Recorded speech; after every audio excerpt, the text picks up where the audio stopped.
take it home. We'll take it home. We'll take it home. But taking a slightly different turn with my guest here in the radio booth, I have a very young and passionate Nigerian who makes Nigerian food and really wants to showcase why I suppose all of us right here, in and outside of the hall, should patronize her company. Hello, Tracy.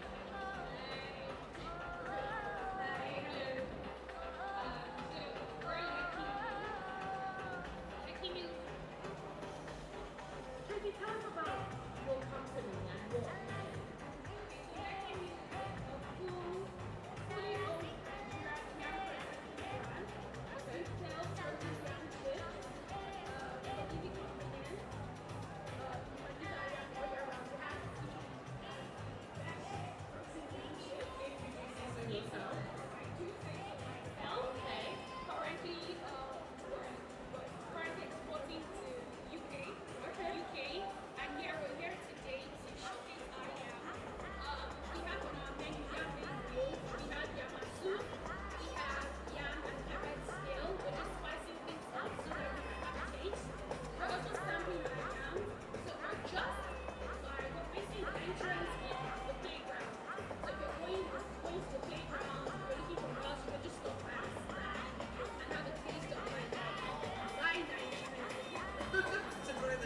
to grow the naira.